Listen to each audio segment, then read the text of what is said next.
So we got our first deal under contract in Florida. It was a land deal. We just had to drop it. Let me show you what we learned, and I'm gonna show you what to avoid when buying land here in Central Florida. Let's get into it.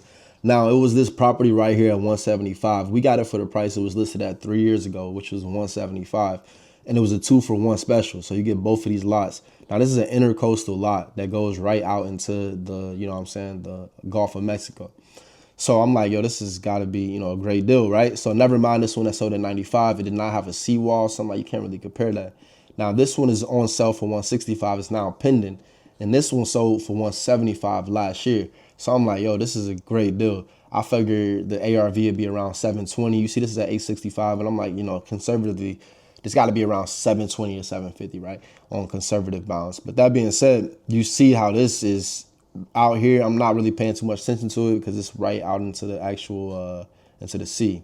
So right here, come to find out, I had no interest in this property. I'm like, yo, how I have no interest in this property? I'm thinking it can at least sell under $200,000 for both of these lots. Had no interest at all. Come to find out, it's what you can't see that really mattered when it came to this property. All right. Now, what you can't see in this property is that the actual canal that goes to the property is not dredged. I found that out by calling the realtor who listed it 3 years ago. That realtor told me that the person who bought it had basically a special reason to buy it, which is why it sold for that price. Because unlike the other lots that sold for 175 and high, almost 200 range, this lot itself, the canal wasn't dredged out. So with the canal not being dredged out, what happens is it's harder for boats to get in this small section right here, right? So what it means to be dredged, as you guys already saw the meaning, basically is, it's not deep enough, right?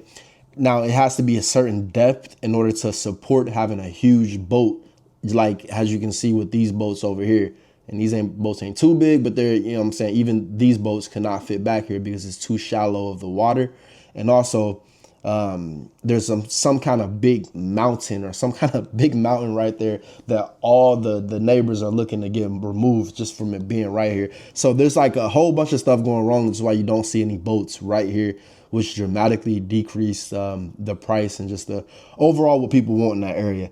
So this is something to keep in mind when buying in Florida. Keep in mind and looking to make sure that the actual canal has been dredged out. If the canal has not been dredged out, that would dramatically decrease the actual value of the property. Stay tuned for more and consider liking and following for more tips of the Central Florida real estate market.